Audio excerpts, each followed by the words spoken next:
We're back with global politics again, and we're going to be discussing specifically today Iran using a Samson strategy.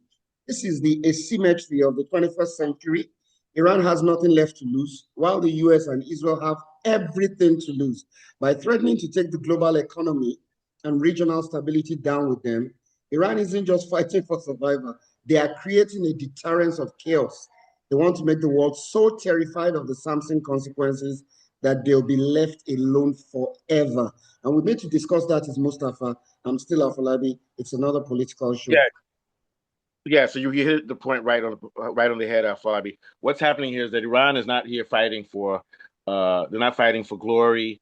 They're not fighting to destroy Israel. They're actually fighting to continue existing. Ever since Khamenei was killed, you're seeing hundreds of thousands of people on the streets waving, doing protests, and even as American planes are flying, they're not afraid anymore because they know that either they will win this war and be sovereign, or they'll lose. So, but either way, they're not going to allow themselves to capitulate and give up. They're willing to die. But what they're going to do is that if this war goes all the way and you beat Iran, here are the two things that are going to happen. Israel is going to be destroyed economically. The Gulf states are going to be destroyed. Iran will take out their leaders with their missiles. They're going to destroy U.S. bases and everything.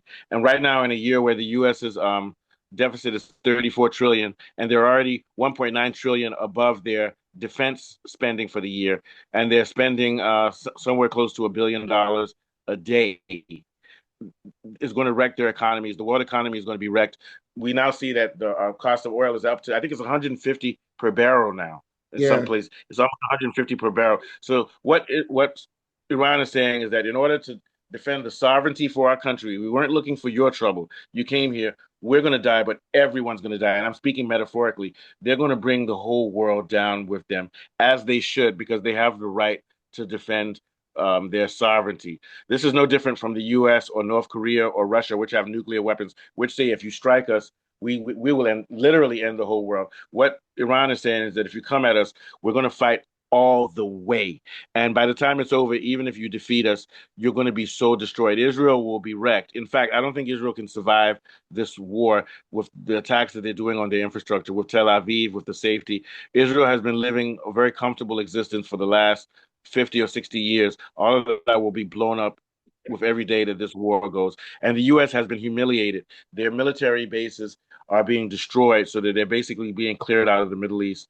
Trump has a few more days to end this war, or he says he's going to end it in 4 or 5 weeks. If he ends it in 4 or 5 weeks, it's going to cost over $2 trillion for America's budget and over $1 trillion for over $30 billion for Israel's budget. So they have to ask themselves, are they willing to go this far? They say that they want to do this because they don't want Iran to get nuclear weapons. Iran has never been a threat. So the question I'm asking to the U.S. and to Israel is it really worth bringing down the world economy and turning the world against you? Is it really worth destroying Israel's infrastructure so that you're going to put Tel Aviv 30, 40 years back in the past?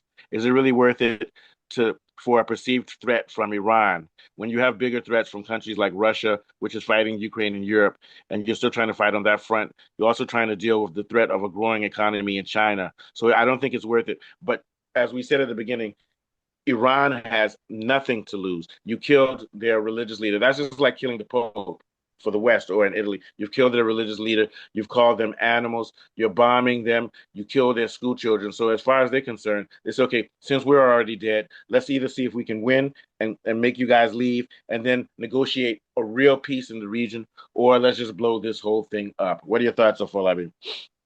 Yeah, I quite agree with you. I mean, Iran has been very strategic here.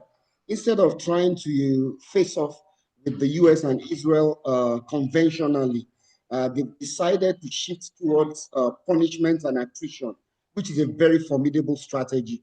And this is Yeah. aimed at raising costs and expanding the battlefield beyond the borders of Iran. This aligns with their strategy, and we've already seen how they are doing it already. Iran had some kind of agreement with the Gulf states for staying neutral, an agreement of neutrality, and they also promised that they won't allow the Gulf states promised that they won't allow air spaces to be used to attack Iran. But Iran has started attacking these guys to show those guys that they understand that it's only escalation that can bring them Yeah, their final peace. Their peace yeah. forever is only escalation. And here's the And thing: they will continue to, Iran has. yeah, Go ahead. Go ahead. Go they will ahead. Go ahead. continue to escalate the cost, like you rightly mentioned, from $80 per barrel around Thursday to 150 today. It's humongous. They're going to distort the world global price for oil. And that is going to have a multiplier effect on commodities all over the world. Yeah, and here's what they said. Iran is telling the world. This is what they said. If we don't export oil, nobody does. They're denying attacking a ship on the Oman. It might have been Hezbollah, not Hezbollah. It might have been the Houthis who did it for them because the Houthis ain't got nothing to lose. Everybody who doesn't remember this, the Houthis beat America last year in a war. They tried to take them down. And Trump said, "Oh, we let them be. They're no problem." So now here's another thing. So this is the breaking point for the U.S. Okay, the U.S. cannot afford $1 trillion war in 2026. Okay, so basically, Iran is weaponizing their national debt and their inflation against them. They're already 1.9 trillion over, and we have problems in the U.S. with the rise of cost of healthcare, with crime, and uh, and the U.S. If this war goes to one, U.S. will be at 101%. Their debt will be 101% budget. So the question, and also now we've had 6 American. The question that Americans will ask is that we've lost 6 people, and that number is going to multiply as this war goes on, as Trump has even admitted it. So the question for Americans is, while you're sitting down watching this war, ask yourself, what are we over there for, and is it worth it?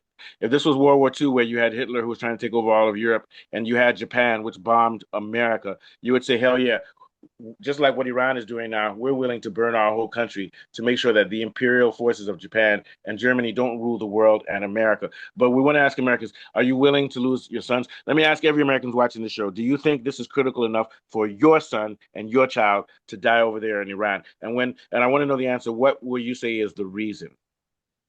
Most likely they'll say, well, they're evil, they're trying to destroy America. Look at the facts.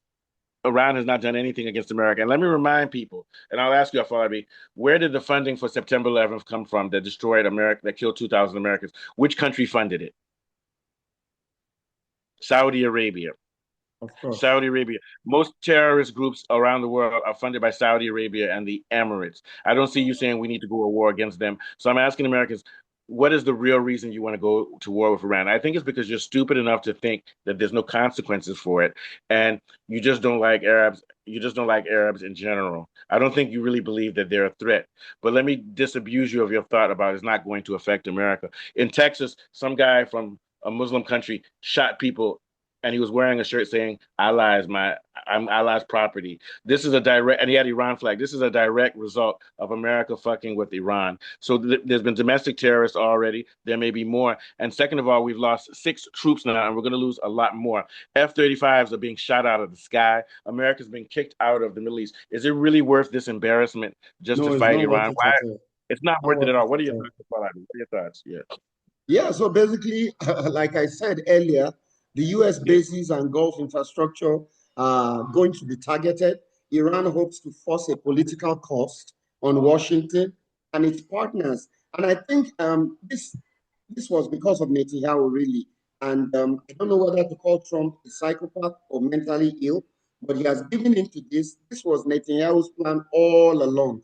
So he Yeah. potentially is extracting is going to be extracting concessions and de-escalation. I don't think Washington and Israel will be willing to pursue this any further. Because, I mean, by the time you disrupt global energy flow via strategic choke points like the Strait of Hormuz, which is a critical factor, by the time you do that and you attack civilian infrastructure the way Iran has been doing, ports, seaports, and airports, and allied capitals, I mean, this is going to force them into a financial meltdown, which I Yeah. don't think US and Israel are going to be able to afford. And Yeah. plus the fact that they are pushing them towards Russia and China, who are giving them strategic backing to see how they can have a leverage in the Gulf as well. Yeah. So I'm going to ask Americans. So now when you go to work now and gas is $1 more per gallon or 50 cents more per gallon, you still want to go on with this war? America, do you still want to go with this war? That's the question I want to ask. Do you want to go with this war, guys, that you have over there dying. And let me tell you, America, this is who you're dying for. Trump said that he was going to put America first and stop these wars. Let me let you know, Americans, and you know you can't argue with me this. American troops, our boys over there are dying, and we're paying more for gas to serve Israel. So AIPAC, this is the final result of AIPAC. Everybody, AOC, Lindsey Graham, Trump, all of them are getting money from Jewish lobbyists so that we can die and sacrifice for Israel. Are you cool with that, America? Put it in the comments. Let me know if you're cool with that. I thought I'd take us out. It's been another brilliant show. We're still discussing. Not brilliant. It's more than brilliant. It's super brilliant. It was super brilliant. We have been discussing the Samson approach, which is if we're going down, everybody's going down. And from Mustafa and myself, we'll be back again with global politics. Bye for Samson, now. Samson. I can't see.